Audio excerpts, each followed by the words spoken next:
This episode is brought to you by Muntons Malts, a company that is passionate about providing premium malts to brewers worldwide. For over a century, Muntons has been a leading supplier of brewing and distilling malts, offering the finest British malted barley on the market.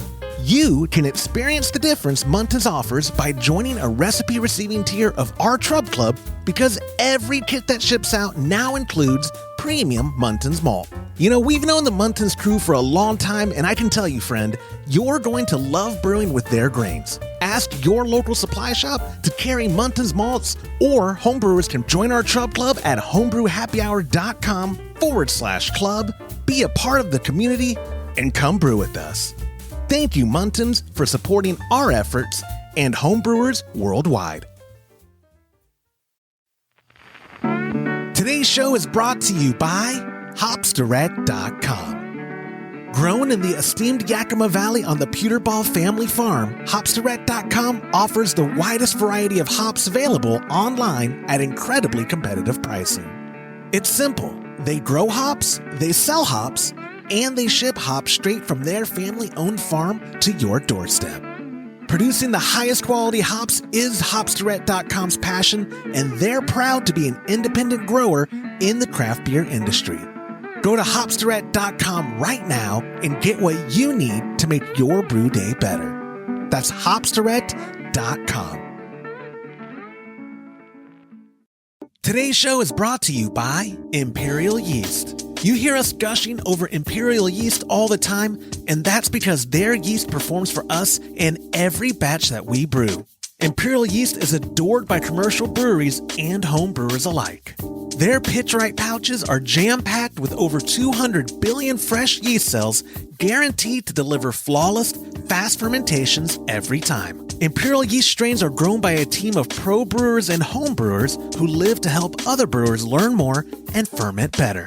Join any recipe receiving tier of our Trub Club and get a free upgrade to premium Imperial Yeast with every recipe kit that ships out to you. Learn more at homebrewhappyhour.com/club and come brew with us.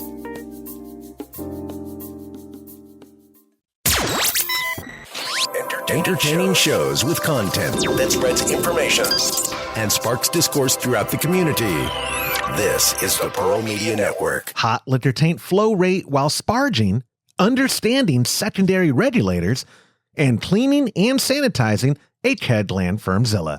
This is Homebrew Happy Hour, episode 388.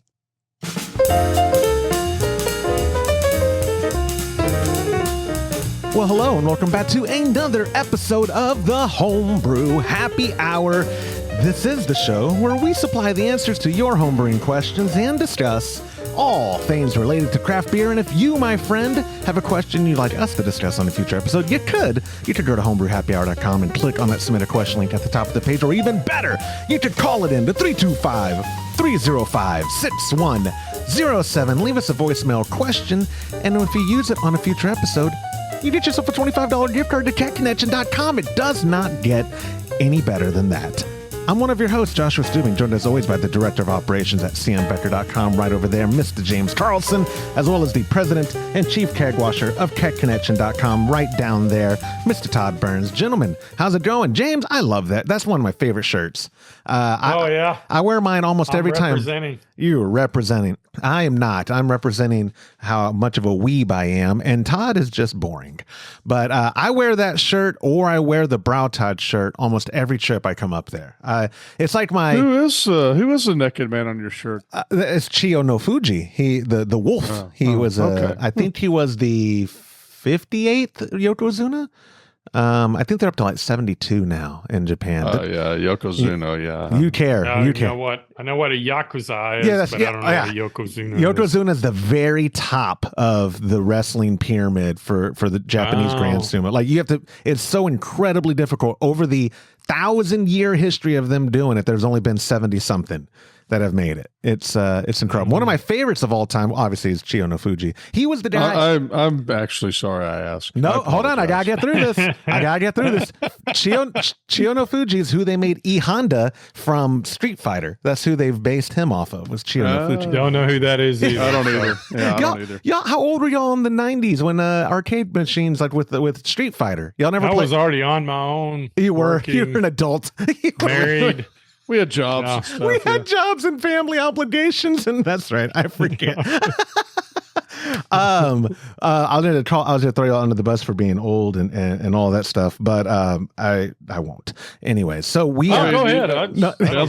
Sounds like you just did. Like a normal thing. Yeah. A couple of things of small talk, of pre-small talk before I get into the actual meat and potatoes. James, you're back from your trip. First, I should have worn. That's what I should have worn on the show. I actually wore it this morning when I went to go get coffee. My Sierra Nevada shirt, dude. First off, you were in North Carolina, right? Yeah, there's one over there. They spent a lot of money. It's way over the top. Copper kettles and all, open fermentation. They have a full-blown packaging system, both for bottles and cans.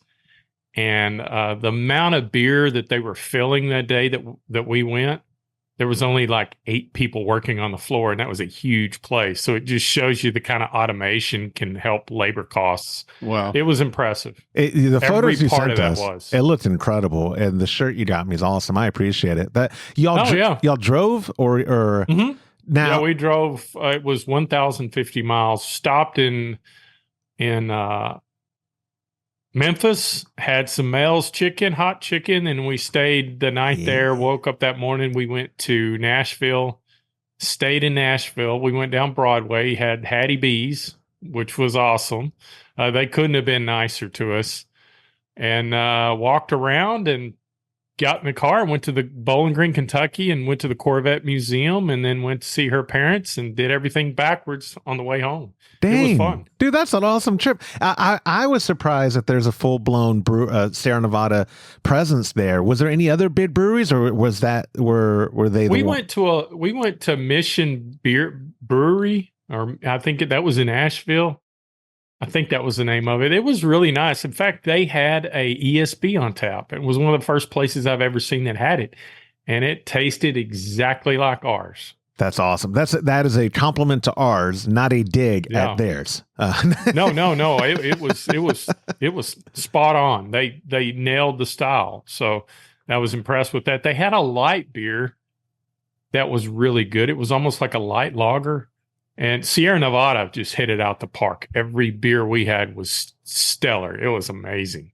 That tap room of Sierra Nevada's we went to in San Diego, right? Mm-hmm. No, I'm lying. Yep. I'm lying. I'm sorry. That was Ballast Point. I'm a liar. That's right. That's all right. No, I know. I thought it was yeah, with the planes. I was about to say Asheville. Yeah, that was fun, wasn't it? That was fun. But I have heard Asheville. That trip was fun too. I have heard Asheville is like a new beer city. So the scene besides Sierra Nevada, you thought it was good. And how's the weather in North Carolina? Is it a lot better? It was than in here? the mid 70s for the high, and it was in the high 50s, low 60s for the low. The week I was there. That's a dream. So the weather was beautiful, mountains, but it wasn't pine trees. It was hardwood trees and the Smoky Mountains. I know why they say that now. At the back of Julie's parents' house, you can see the Smoky Mountains. And in the morning, the fog kind of comes off the trees, and it's absolutely beautiful. One of the most beautiful places I've ever seen. Is it crowded, or is it a well-kept secret? Because it seems like oh no, there's people everywhere. Traffic was horrible. Yeah. Well, because places like that don't stay secrets for long. I'd love to. My dad loves the Smoky Mountain area. He did some side work for a buddy of his in retirement. And I think that guy passed away, unfortunately. But he went there and he told me that it was just beautiful. North Carolina, that part of the Smoky Mountains is just like so incredible. I'm glad you're back. I went to the beach for a week, and I hate to admit this. People who follow us at homebrewhappyhour.com / pardon me. Instagram.com/homebrew happy hour. They would know because they watched. I didn't drink a single beer. I just wanted to confess that on the episode. I didn't. I was doing gin and soda the whole time. You know, Todd, the alcoholics drink. And so, so I didn't drink a single beer. Did you? I'm lying. Post the video I did did last night of your other problem. I did. Well, real quick. I mean, on the podcast episode. Oh, okay. Okay. I'll go ahead. Go ahead. You finish your story and I'll tell mine. I had one Lone Star. That's my whole story. My dad cannot go to the beach. The entire time you were at the beach? For beer, I had one Lone Star. Yes. That just blows my mind. Yeah, that's sacrilegious. I can't imagine not having a beer. I packed this 40-ounce thing with gin and soda and then just sipped on it. I forgot. Yeah, it's the alcoholic drink. Yeah, I apologize. All right. You can have all the gin you want, and mine too. No, he kind of mentioned at breakfast. When was that? Yesterday. He was like, I may have eaten a lot of that ice cream because my wife told Josh that my ice cream, which I haven't had any ice cream forever, Bluebell ice cream there's some ice cream in the fridge over there. The man ate half a gallon in one night. My brother. James, I can do that all day long.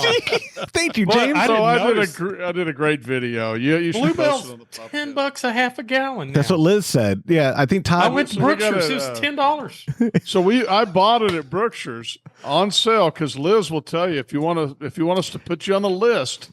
Liz watches all sales. It was if you bought two, they were $5 each. Yeah, if you bought two, yeah, they were $5 each. Oh so wow! Emily and I went to eat lunch, and I bought her some groceries, and we walked by there, and I was going to get her some Bluebell, and I'm like, nope. It ended. No, I know. See, I told Liz, I was like, we haven't had ice cream forever. I'm going to buy some ice cream, and my wife was like, no, it is not on sale. I'm with Liz. And now, like I said, now Todd's pissed because I ate $5 of that $10. Here's where I messed up. The video's good though. You gotta watch the video. It's on our thing. I won't inject it here because I don't have the ability right now. But it is at Instagram.com/homebrew happy hour. You can go see it where Todd's giving me a hard time about my sugar addiction. Anyways, relevant small talk.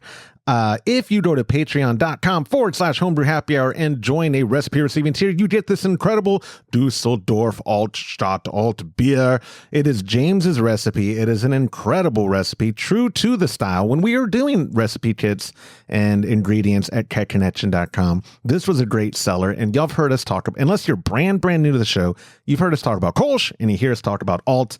And it's a perfect time to try it for yourself.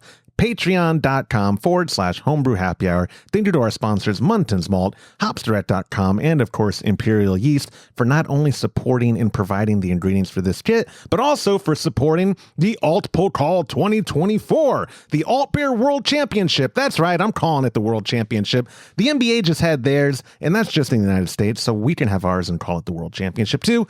October 24th through the 26th is when it's going down. You've got plenty of time. You don't got to wait for our recipe kit if you don't want to join the Chub Club, although I do recommend it. You can send us whatever, and you can register at altpokal.com. That's ALTPOKAL.com.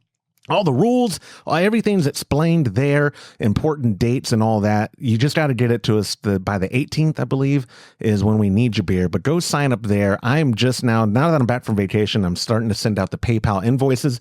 Todd, I'm going to let you guess first. How many people you think we had sign up for Alt Pokal so far? When we announced it, technically. 25. No, I wish. God, out of the 40, no. 11, though. 11 is not bad, considering how early it is. I mean, we've only made one announcement for the Alt Pokal, and so when do we get the yeast in for that? You weren't able to order it today because they're closed, right? Well, I followed up on it today. I sent the order in. You already ordered it. Okay. I did, but I think it's coming next week, so it'll probably. I really am pretty excited about brewing that one. Yeah, I'll say I got enough yeast because he said you wanted to brew it too, probably, James. So I got enough. Yeah. I got enough Kaiser for both of y'all to brew however much y'all need of the. So what I'd like for us to all three brew it, and then I want to try both of yours. So I'm doing a Hefeweizen for my wife, so I'm going to give y'all both a Hefeweizen keg, and y'all give me both one of your alt kegs. I bet. Yeah. No, we'll do a taste I was going to test. say, you can keep your Hefeweizen keg, and I'll give you an alt beer keg. It was. Yeah, I am 100%. I knew that was. Here's the problem with when you brew. I always talk about I always brew 15 gallons of beer. Well, when you brew 15 gallons of Hefeweizen, and only my wife's drinking it, that's like a 2-year supply. Yeah, I was going to say you're not. So maybe break out the Grainfather and just do a 5-gallon. Yeah, I'll drink Hefeweizen. It's against. I joke about it, but I like a Hefeweizen every once in a while. It's against Todd's beliefs to do a 5-gallon batch. I don't get. You refuse to. I don't know the last time you've done less than a 17 point whatever gallon batch. It's been a long time. I brew about 17.5 or 18 gallons, and then I end up with about 15 gallons. Because you have a lot of waste between the fermenter and the boil kettle and all that. I just mean I don't know the last time you did anything less. Like you're mean. I don't think I'll ever do any less. Why would you? Right? You have a Brautag. Why would you? Yeah. Anyways, I would mention. No, I have nothing else actually in the small talk. All right. Questions. Yeah. Alt beer, alt protocol, all that stuff. You can support us at patreon.com/homebrew happy hour. We do have three. We have 3 great questions, and we got 3 voicemails. Starting off, it's time for listener feedback. Very short and sweet listener feedback. Our buddy Adam from Florida had something to say about making kombucha in a Grainfather. Hey, Josh, this is Adam in Florida. I'm just listening to the episode, and the guy calling about the G30 and the kombucha in there. You would not want to try to brew kombucha in your Grainfather for one simple reason. One of the things in that SCOBY is like acetobacteria, and that it gives you a nasty infection in a beer. It's a really bad off flavor. And it'll get in those little cracks of, those little gaskets, and it's hard to describe what they are, like rubber connectors off of the pump to that overflow pipe and all that. And it'd be really hard to get that 100% clean out of there. So I would not recommend doing kombucha in there, or why you would want to do such a huge volume of kombucha as well in something like a G30 or 40 is a whole other thing left to the imagination. But anyway, my 2 cents. Take care. Bye. Well, Adam, you want to do that much because it's good for you, allegedly. No, I took his question for twofold. You talking about that sugar water? Yeah. Well, I wanted, 2 things. One, I don't think whenever we talked about kombucha many episodes ago, I don't think it was clear. You can make it in the G30 or G40 or any all-in-one. You don't ferment in it. So I don't want to argue semantics. What you're making in the kettle is just sweet tea. So it will have residual sugars that will be difficult to clean, but not much harder to clean than any standard brew day, in my experience. I've never actually made it on the G40, but I do make it in the old mash and boil that I have here that I use for sparge water on a brew day. And it's just black tea that's sweetened. So you can, if you're out there and you're worried, I don't want to infect my equipment. All of that happens in fermentation, which I highly recommend you get like a wide mouth. I think Northern technically owns wide mouth bubbler or big mouth bubbler. But that style of glass carboy is what I highly would recommend. And then, I keep my glass carboy that dedicated to just kombucha. However, if y'all remember a long time ago with Jonathan Etley from National Chemicals, he's not even there anymore. It was that long ago. He did say iodophor is one of the few, if not the only, mainstream sanitizer available for homebrewers that does kill yeast at a super duper highly effective rate that like Star San doesn't. Is it Brettanomyces? Is that the real common one? That's certainly one of those that create the dreaded white. Right. I know lactose. Bubbles. I believe Brett is one of the harder ones to kill, and that like Star San and those just don't do it effectively. Where he made the claim, and most people online support it. I did do a little bit of homework that iodophor iodine is a very thorough one. So if you did happen to use a fermenter that you were wanting to use beer in, that's not as sour, or if you're making kombucha and a fermenter you're going to use for a different beer and ale, some standard lager, whatever that you don't want soured, try iodophor, try iodine, if to really clean it out. But yeah, the gist of Adam's thing is totally right. You don't really want to use the same fermenter for kombucha for other beer. It's just not worth the risk, because James, you've had brew days before, went good, you hit your numbers, all that. But then there was an infection. Then nothing worse than an infection from fermentation. I mean, period. Oh, yeah. It ruins a batch quickly. So thank you, Adam, so much for the feedback. Hey, if you're like Adam and you have feedback, you could call it in to 325-305-6107 like he did, and also get yourself a $25 gift card to KegConnection.com. I'm so excited about this first question that we've got. I sent all the video. I don't have the ability to show you all the video as well on the screen like viewers at YouTube are going to be seeing, but I hope y'all got to watch it. You're going to only be hearing the audio there, but our first question is our buddy Rick from New England, and it's a video submission. How cool is this? I love this idea. You sending in the video, I was almost going to guarantee getting it on the show, because I just love this idea. Rick actually hit me up and goes, hey, I have a question, but it's kind of visual related. Can I send y'all a video? Would you use it? I go, send it, and we will use it, Rick. Absolutely. So our first question of the show this week, it is our buddy Rick from New England. Hi, this is Rick from New England. And since I brought up the topic of a video question, I might as well submit one myself. This is about mashing. I mash in an igloo cooler. Originally, I fly sparged, and I would use this, and water would go in very slowly and would come out very slowly. It would take about an hour. I since switched to batch sparging, but still I'm on the philosophy of let it go out slow. So my first runnings take about 30 minutes, put the new water in, wait 10 minutes, and then again, it takes about 30 minutes. I've had a few people tell me, oh, they just let it go wide open. So my question is, when I'm sparging, do I let this thing go wide open and let it go out quickly? Or am I right to let it drip out slowly and take a while? Let me know what you guys think. I love your show. Thanks. Our buddy Rick. Thank you, man. I love this concept of a video submission just blows my mind. We can't, James and I can't see the video. So we don't know what he did. I sent it.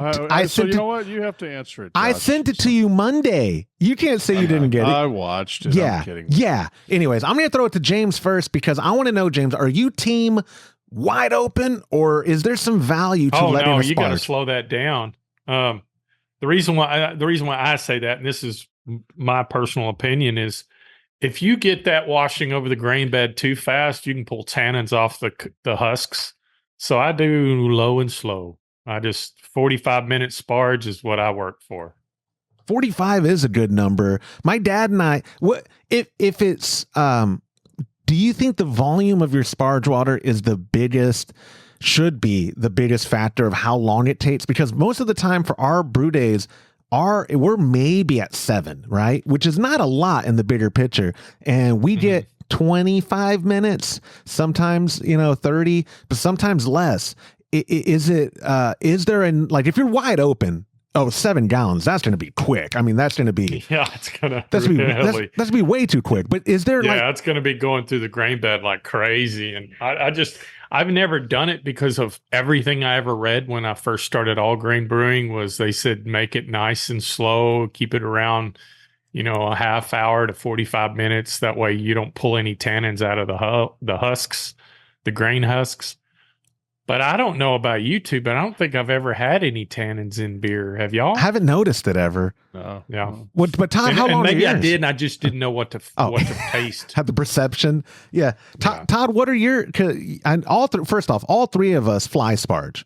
As in we are doing it all. Like if I have 7 gallons, it is all at one consistent sparge on the fly. Exactly. Batch sparging is nothing I've even tried, and that's when you're heating up one volume of water, doing it, then heating up the second batch of the volume, and then doing it.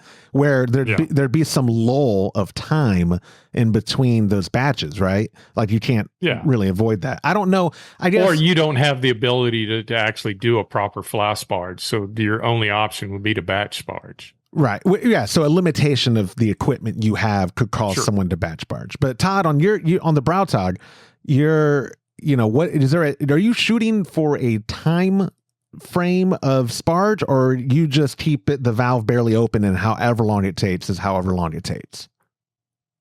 I do it a little different. I'm kind of a rebel, Josh. I'm like the Waylon Jennings of brewing, No. Old and alcoholic? Yeah, go ahead. I do several lines of Coke while I'm brewing.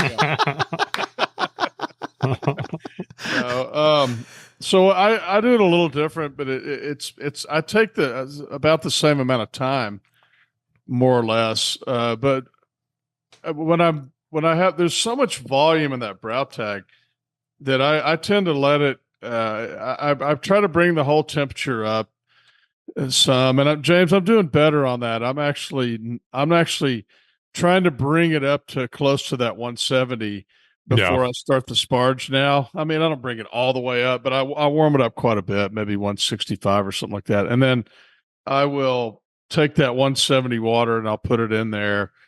And I'll let it go over the grain bed. Of course, you're first, I let whatever's in there out until it gets to the grain bed. So that way I'm not mixing all the sparge water in because it's about at that same temp. Then I'll start to put it in, and I'll usually let it rise for a while, and then I'll bring it down. So I'll open the valve up and bring it back down to it's almost on the grain bed, and then I'll let it rise again, and I'll bring it down. And the only reason I do that is it's just such a huge volume. I feel like somehow in my mind that I'm rinsing it better because I'm putting the water on top, and then I'm getting all that stuff out on the bottom. I don't know if it makes any difference at all or if I'm even doing it right, but it always works for me. So that's just the way I do it. I don't know. He's got pretty damn good beer. I'll say the results. Whatever you're doing works. My dad and I think our approach is more. So we don't have a mechanism yet of just set it and forget it. I've been telling him for a while, man, we need to make one of those like out of PVC. You see people who do that. You attach the tubing to it. It sits on top of the kettle lips, and then it just evenly disperses your the water that you're using to sparge.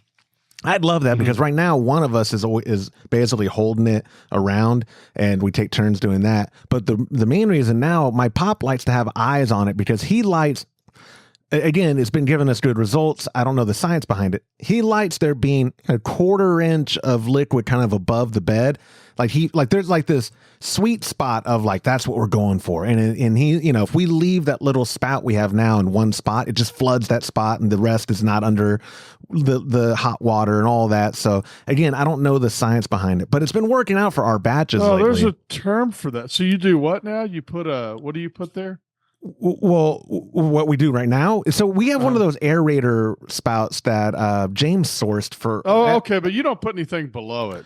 No, not yet. Okay. Because that's one of the things that somebody told me. We did that video with, I forgot his name.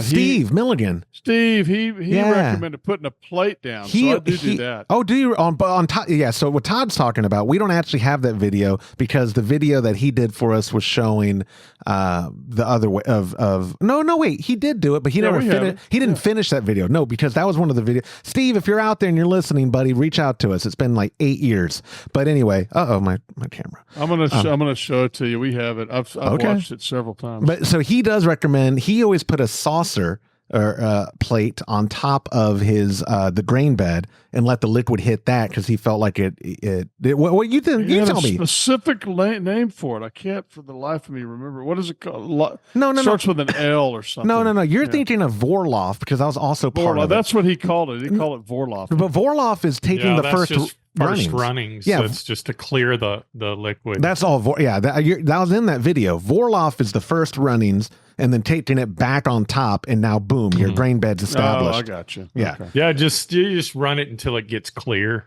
I know with that big Bertha system, we had to Vorloff every single time because it would have just chunks of grain and milkiness, and we would pour it easy right on top of the grain bed and start running. You get a filter established, it goes clear, and that's when we would start sparging into the boil kettle. Right. But you know what I'm talking about with my pop and I, right, James, where like having an even bed the whole time is probably ideal for the sake of even dispersion, I guess, of the hot water. Like, as opposed to, we just leave it right here, set and forget it, and it's just flooding one side. It's probably better. What happens, Josh, is I call it tunneling. What happens is it'll force the liquid through a certain path through the grain bed instead of going through the whole grain bed. Right, exactly. And I think a lot of times if you just set it off to the side, that liquid will find its way. It'll actually work the grain away from the side of the kettle, and it'll just go straight to the bottom of the kettle. So you're not getting any sugars rinsed out into the sparge. So that's a good point, and that's real important to remember, to always leave a little on top of the grain bed, just so you don't have that happen. And on the Brautag, I know you had sourced it. I think you'll still use a sparging head, because that does evenly disperse the water for you, right? Like, you don't have to manually do anything with the Brautag. It is just it helps, but it's still pretty much right in the middle, unless because you have to, for it to really go like shower head, you have to have it on so much that you finish your sparge too. Oh, gotcha. So that's why I do the plate. Yeah. Okay. Yeah, I do. I'll tell you what I do is I'll go 3 or 4 inches above the grain bed, full throttle on the sparge head, because it'll spread it out over the top of the water a little more evenly, and then just shut it off when I get enough over the grain bed, and then just repeat the process throughout the sparge. That's how my dad and I adjust our flow rate too, basically. It's based on what we're seeing, the bed, the liquid in the bed. If we have to turn it up a little, so I guess wrapping up Rick's question or summarizing it, I don't think there is an exact, this is the flow rate you got to do. I think it's a circumstantial case by case. You just want an even bed going through your even amount of liquid across the drain bed going down and through into your boil kettle for best results. But this is one of those questions, again, where people, reply if you're at youtube.com/homebrew happy hour in the comments, and you might go, I go wide open all the time and I have no problems. Actually, I'm going to go ahead and bet right now, the majority of our audience that comments, I think, do brew in the bag, and they're going to go, I don't sparge at all. I squeeze the bag and I'm done. Ha ha ha ha. I think that's probably what we're going to find. But people who do sparge, let us know. I am a part of so many Facebook groups, and I see questions like this get brought up sometimes, and the amount of varying answers is wild. And because it's Facebook too, they're a lot more toxic than our community is, where they're like, you idiot, how could you leave it? Why would you sparge for 30 minutes? That's a waste of your time. Where I'd be like, why wouldn't you? Yeah, why wouldn't you? Yeah, if you, But I get the simple answer though, Rick, is in our anecdotal experience, the more time you give it, hey, the better. But again, like James even said earlier, results may vary. And however, like Todd's been doing it, I wouldn't argue with however Todd's been doing it, because the results have been there. So if you're making good beer with a sparge, without a sparge, whatever you're doing, good. But let us know in the comments below at youtube.com/homebrew happy hour. Or if you're an audio only listener, like 99.95% of you are, get yourself a $25 gift card by leaving a voicemail to 325-305-6107. Thank you, Rick, for submitting that. And I'm going to say, like I already did, if you do a video one, that almost guarantees you're going to get on the show. So consider that. Rick just emailed it to joshua@homebrewhappyhour.com. It was an MP4 file, but you could send me a .mov, MOV. You just send me whatever format that you record videos in from your phone or whatever. And I promise you, it'll probably make it on the show. So again, send that to joshua@homebrewhappyhour.com. And thank you, Rick, for submitting our very first video question submission. Our second question for this week is a text message from our buddy Steven from Omaha. We like the people from Omaha. And Steven wrote in, he said, help me understand how secondary regulators work. I know my primary regulator will need to be set to a higher pressure than the secondary, but does this mean I need to adjust it higher with each additional secondary I might add? How much higher does a primary need to be? I like the idea of multiple pressures downline from a primary, and I want to make sure I get it right from the beginning because I have a very tight budget. Thank you, Homebrew Happy Hour crew. Stephen F. from Omaha. It's the College World Series right now in Omaha, I think. So what a good time to be from Omaha. And hopefully you're drinking Mountain Dew and Jack with our buddy Marty from Omaha, if y'all know each other. I don't know how big Omaha is. Anyways, Todd, I'm going to throw this to you first. You're the regulator, man. And specifically recently, you've been the secondary regulator man. You have been putting a lot of stuff to the test. Can you take it from the top with him and explain the basic understandings of secondaries, why one might use them, and the proper way to implement them in a draft system?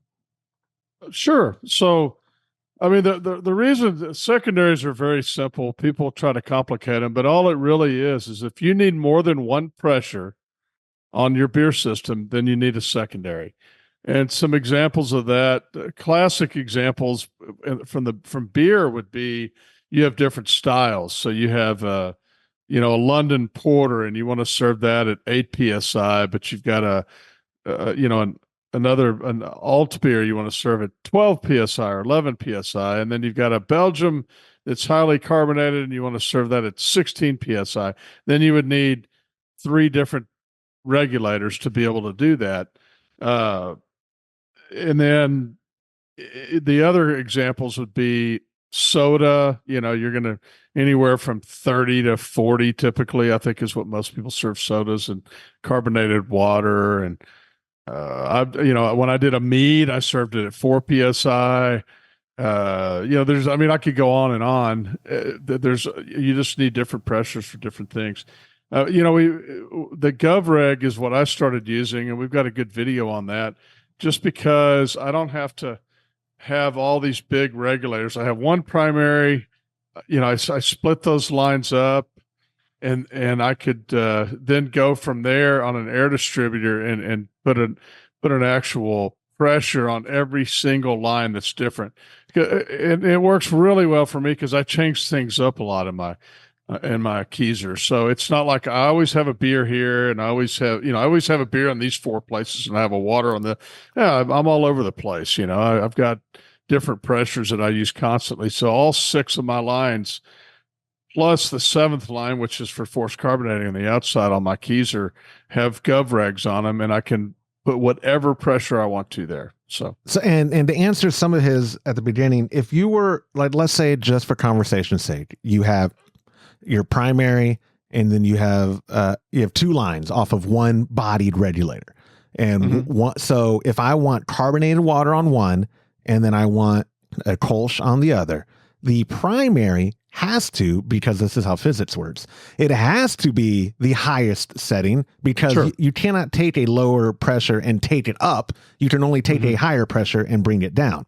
So like you at your house, I haven't looked at what your primary is set to, but you do have a secondary, a GovReg in line set for 35 for the water, because that's the, I do. Yeah. So what is your primary set at, and does that change because you have so you could, I don't understand what you're saying. So you could easily, like, if all you're doing, let's say you were just doing 2, you're doing a beer and a carbonated water, then in that case, you really don't need, you only need one GovReg, because you could run you could set it at 35, let's say, run that to your water, and then on the other one, knock it down for the beer.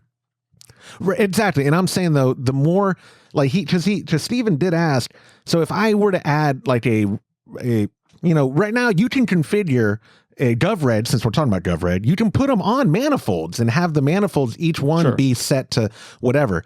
The more you add, do you now have to bump up your primary to adjust for the pressures being drawn down line, or no?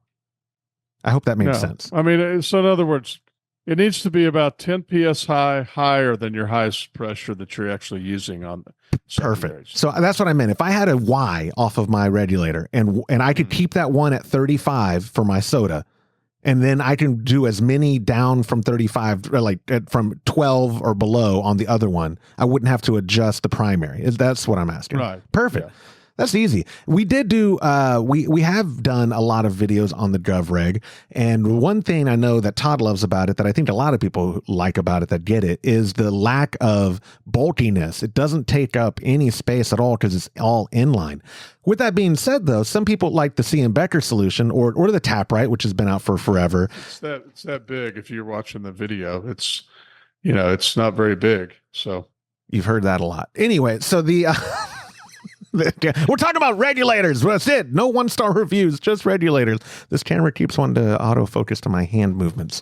Anyway, But some people do, if they have the space, they like the tactileness of like the CM Becker screw adjustment and you lock it in and all that. So, I mean, James, would you say like precision is probably assured in these premium regulators? It's just a matter of budget and space when you're determining how to. Oh yeah. It just all depends on how much money you got to spend on the setup, because there's excess on anything. But secondary regulators are nice to have, whether it's the little mini ones or the regular size ones. I think Todd's setup is amazing. It's nice, and I like the fact that with the GovRegs you don't have to worry about resetting them. Yeah. What did you mean on that comment when you said precision? What is that? Precision. I'm saying all the three I've mentioned, GovReg, Taprite, and CM Becker, are all premium regulators. So I wouldn't say they're all very precise. That's what I'm saying. So all of them, you can be assured that you're not going to have creep. That's what I was getting at. So that, because when we do recommendations on some products, like if someone came to me, not to throw KegCo under the bus, but KegCo's regulators are terrible. They creep. They're awful. You guys don't have to comment on it if it's a conflict of interest. Okay, some of their regulators, but they sell some really good regulators. Okay, pardon me. I'm so sorry. I'm sorry. They're it's like the one that Northern used to have, which I think they even stopped doing because of all the complaints. Remember years ago, I forgot, they had some kitschy name for it, but it was the same, the Governor. Was that what it was? Or yeah. I had a friend that had one of those, and I think he went and talked to Todd. His brand new kegerator set up and had one. It was the chrome plated with the red label on the adjuster. Yeah. And the spiky right out. And I remember he told me Todd threw it in the trash can.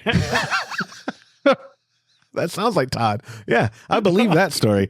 Yeah, we were putting it together, had the keg and everything, and it was like, oh, this isn't working. Yeah, no, and Todd, you're right. You taught me. You're not just being cordial. You're right. There are other very premium regulators that are out there. I meant the ones that go with their budget kits that a lot of people get. And I'll even say this too: the regulators like from KegLand and stuff. Not my favorite. They're not that great in the long run, especially. Creep comes to them. After a year of use or whatever. And I know you could back me up because you've literally tested hundreds. I won't say thousands because I don't know if there's that many, but you've tested hundreds of regulators over the years, specifically when you were developing the CM Becker one, when you were helping develop it with. Yeah, I've tested hundreds, not hundreds of brands, but hundreds of regulators. Hundreds of regulators. Yeah, not brands. Yeah. And but I've gotten a lot of the less expensive ones that are coming out of China and testing them, and I've yet to have one pass. So that's why I tell people they'll text me for customer service stuff, which I appreciate. You 325-305-6107. I'm happy to help, especially if it's for an order or a potential order. But I do frequently send people your way, Todd, because they'll ask me a regulator thing and think I'm doing infomercial Josh or whatever. I'm like, listen, I promise you, Todd will tell you he's tested this and this, and he'll give you all the boring minutia you could possibly want to know about regulators. Just call him. His cell phone number out there. He freely gives it to y'all. So 512-749-7713. You're a madman. Let me get Josh's for you too. I will hold on a second. It's time for. No, I'm kidding. It's time for Josh's phone number. It's a business line, so I give it out. I know you do. And when I complain, you're like, "Oh, I'm sorry. Who's paying for your cell phone?" I'm like, "Ah." But anyways, secondary, like James said, the best summary of it, secondaries are fantastic because it just opens up a wide realm of possibility for what you can do in your system off of one body. Not everyone wants to have 2-body, 3-body, 4-body regulators. They can just resolve it. And like what Todd was saying with the GovReg, it's slick, guys. Y'all should go check it out. We do have them at KegConnection.com. They are also on Amazon, and I think the website's govreg.us. If you don't want all of my info about it, you can go to govreg.us. I think the links actually go to KegConnection. So you're going to come to us either way, but it's not something we manufacture. It's just something Todd has tested through and became a believer of. And specifically that video of you converting your system to them, that's what I'll put in the show notes, because that's what people, when they see it, I think they go, oh my God. It is incredible. And really for the price, you do have to get an adjuster, but they're not outrageously priced. So if you're trying to get the best bang for your buck, stay discreet, not have a bunch of bulkiness taking up space in your kegerator, I think the GovReg might be the way to go, Stephen. But if you have questions, Todd gave his phone number, so feel free to Don't feel free to call me. I've actually worked with them a lot. So in fact, that was pretty much what I did all last week was work with them. So I'm very familiar with pretty much anything you would ever want to know, and a lot of things you probably wouldn't want to know. So well, and to vouch for them too, they're very much used in commercial applications. You can't say that a lot about consumer products, and the GovReg has found its way into a lot of not just this industry. What's that company? Medical industry. The medical, but who was the kombucha guy? We were just talking about kombucha. It's like called Kombucha on Tap. Just placed a big order too. A commercial kombucha. It's not some home brewer doing kombucha. But anyways, I could go on and on about it. Stephen, thank you so much for submitting that question. A final reminder: if and when you text us a question to 325-305-6107 and I use it on a future episode, you do get yourself a $15 gift card. That's pretty good. That's not bad. But if you leave a voicemail, like our third and final question, to 325-305-6107, you get yourself a $25 gift card when I use it on a future episode. Like our third and our final question of the show, it is our buddy Anthony from Minnesota. Hey, Josh, James, and Todd. This is Anthony in Minnesota. And I know you guys are the foremost experts on pressure fermentation and all things kolsch. But I ordered a KegLand Fermzilla, and I noticed in the instructions they're very specific about using their sanitizers and cleaners, which are not very available in the States. Just wanted to know if using Brew Clean and Star San is safe with that product, or if I should just stain everything with iodophor like Josh. So thanks for any information you guys can give me. Appreciate it. Bye. He didn't sound enthusiastic about staining his equipment like I do. Yeah, my all of my lines are what would you call that color? Brown, gold? I mean, beige. It's not my favorite color, but call it, don't you dare. Potentially bad beer color. Don't you dare. Iodophor is the best. Anyways, though, Todd, you're going to like it because I could drag it out. Let me try my first attempt at dragging it out. So to give y'all context, I don't think I included it in your show notes for you guys, James and Todd, but KegLand says only use these chemical cleaners and sanitizers, including Superkill Ethyl Sanitizer Spray, Stellar San, or Stellar Clean.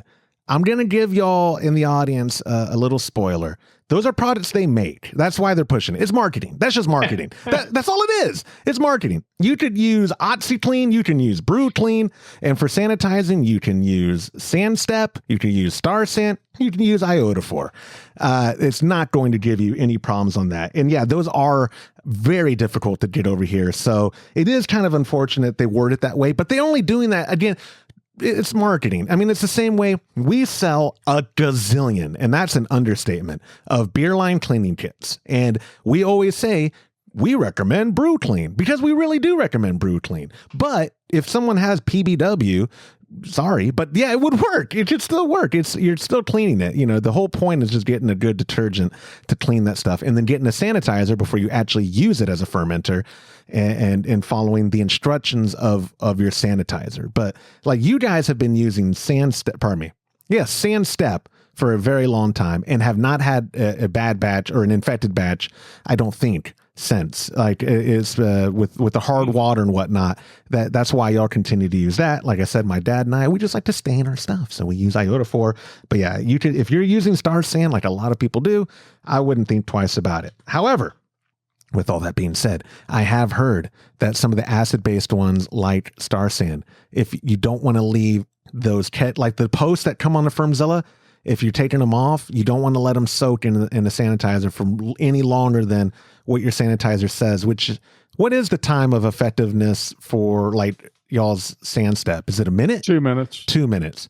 Yeah. So I wouldn't leave it more because I did hear that plastic is easily cracked by the sanitizer. So yeah, I replaced mine with stainless steel ones. You did, and I think you're just using the carb caps, the same one that go out with our fizz kits as post, which are perfect. They're the same thing. Yeah, the same thing. Yeah. Very affordable. I do actually would recommend. That's the one upgrade. You get a Fermzilla. They're very affordable. Get those stainless steel carbonation caps off of Keg Connection or wherever you purchase from. I won't be infomercial, Josh, today. But go to KegConnection.com, use promo code HHH and get yourself 5% off your order. Save. But yeah, I can't really drag this out much more unless y'all have any tips or tricks for sanitizing or cleaning your fermenter. Y'all don't really use plastic though, so y'all don't have a ton of experience. James James uses plastic all the time. No, have you, James, been using that Fermzilla? The pressure fermenter. No, I've used it I think maybe a couple times in the last year. Todd, but for the most part, I'll use the Spike. Yeah, that because James has it, in my opinion, the best. Oh, he does pressure fermenting on the Spike now. And listen, I know it's expensive, and thank you, Spike, a long time ago for giving it to us for going over and making some posts about it and stuff. That PRV that you have on the CF15 is the coolest pressure relief valve I've ever seen in my life. Like that is it's way over engineered. It's so it's cool. Bulletproof. Yeah, it is. I would only use that one too if I were you. Like nothing wrong with the Fermzilla. My pop and I use it. Yeah, every that batch. Fermzilla has a floating. I have. By the awesome. way, if you need one, James, Josh left all of them at my house. Oh crap! So. I didn't bring it back to the office. I'm sorry. Yeah, when I come up there Tuesday to do recipes, I'll stop by the barn. I'll get it because James uses it so much. See, he missed it. He uses it so much. Todd was like, James uses it all the time. No, he doesn't.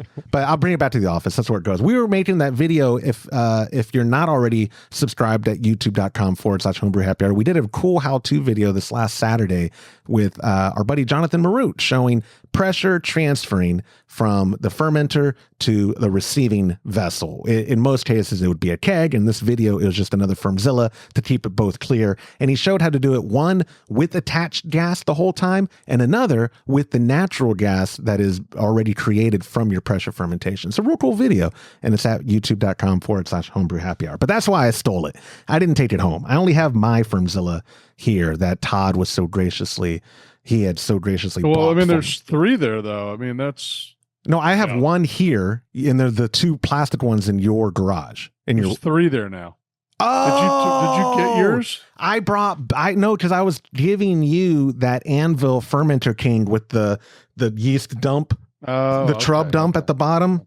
Because you told me I could trade you because I like the all-rounder. I don't collect yeast. I don't reuse it. I don't ever collect yeast either, yeah. I know. But you were nice enough because you told me I never use the plastic one. If you want to trade, I don't care. But you did. Yeah, I don't care. But you did tell me. Yeah, because the one with the collection pot, you can't pressure ferment with it. No, you can't. No, you can. Oh, you can? Yeah. Do you collect yeast? You can have that one, dude, at the office. I haven't in a while. I know you haven't. We look, and again, people watching, don't get mad at us. I'm admitting right now how spoiled I am that Imperial takes care of me so well. I don't even have to think about washing yeast, trying to propagate more. I'm just spoiled. I'm so lucky. Our buddy, or obviously Owen over there is the man. Thank you, Owen. But our buddy, it used to be Casey, and now it's Rory in the retail orders department. Is superstar. Rory is incredible. I just email him and hey, here's what we need for Trump Club this month, and if we could get this because Todd's brewing a Hefeweizen or whatever, we did it in a couple days. It is incredible. The people at Imperial, all of our sponsors, have I mentioned, are incredible. Muntins Malt, hopsdirect.com, and of course, Imperial Yeast. But anyways, if you are watching this or listening and you have some feedback on this question, I'd prefer you go to youtube.com/homebrew happy hour. Find this video and leave it in the comments below. Let us know if you're using a plastic fermenter, what you maybe should or shouldn't use for cleaning or sanitizing. And also let me know why. I need to know the why. Otherwise, I'm going to drag it out like I already did this question. But for the most part, Brew Clean is what I use for cleaning it, and Iodophor is what I use to sanitize it. And my dad and I, since using this Fermzilla, have not had an infected batch. So I'm going to say that process works, but I'm willing to have my mind changed. You guys, I know y'all use on stainless steel Brew Clean, and then you use your sand step. So I'm pretty sure all of that is par for the course for keeping stuff hygienic. But anyways, that's all I've got for this week, my friends. I appreciate y'all's time, and I'll see y'all Tuesday when I come up to do the Trub Club recipe kits. Thank you so much. We enjoyed it. Later, Bye. guys. And that will do it for this episode of the Homebrew Happy Hour. If you have a question you'd like us to discuss on a future episode, you could go to homebrewhappyhour.com and click on that submit a question link at the top of the page, or even better, hear me out. Get yourself a $25 gift card when you use our hotline 325-305-6107 and leave us a voicemail question.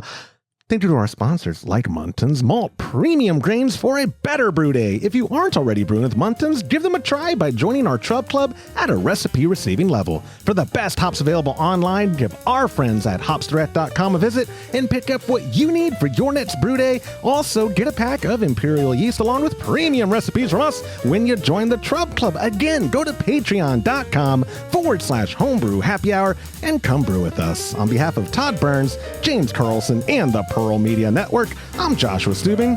Thanks for listening.